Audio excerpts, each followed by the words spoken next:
بسم اللہ الرحمن الرحیم۔ کافر کے 3 سوالات۔ ایک کافر نے ایک بزرگ سے کہا، اگر تم میرے 3 سوالوں کا جواب دے دو تو میں مسلمان ہو جاؤں گا۔ جب ہر کام اللہ کی مرضی سے ہوتا ہے تو تم لوگ انسان کو ذمہ دار کیوں ٹھہراتے ہو؟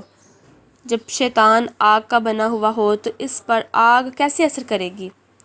اور جب تمہیں اللہ تعالیٰ نظر نہیں آتا تو اسے کیوں مانتے ہو؟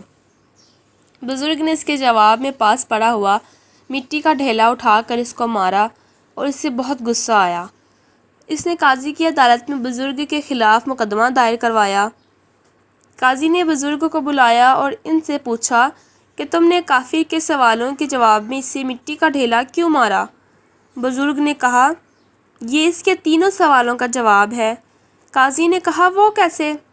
بزرگ نے جواب دیا، اس کے پہلے سوال کا جواب یہ ہے کہ میں نے یہ ڈھیلا اللہ کی مرضی سے اسے مارا ہے، تو پھر اس کا ذمہ دار مجھے کیوں ٹھہراتا ہے؟ اس کے دوسرے سوال کا جواب یہ کہ انسان تو مٹی کا بنا ہے، پھر اس پر مٹی کے ڈھیلے نے کس طرح اثر کیا؟ اس کے تیسرے سوال کا جواب یہ ہے کہ اسے درد نظر تو نہیں آتا، تو پھر بھی اسے محسوس کیوں ہوتا ہے؟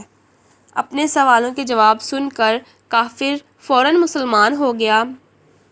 دوستوں، جو لوگ اللہ تعالیٰ کے لیے اپنی زندگی وقف کر دیتے ہیں، اللہ رب العزت ان کی تربیت کرتے ہیں اور کس موقع پر کیا بات کرنی ہے اللہ تعالیٰ انہیں سمجھا دیتا ہے۔ میں امید کرتی ہوں آپ کو آج کی ویڈیو پسند آئی ہوگی۔ کمنٹ کر کے لازمی بتائیں اور میرے چینل کو سبسکرائب کر دیں تاکہ آپ کو ایسی ہی مزید ویڈیوز کا نوٹیفیکیشن ملتا رہے۔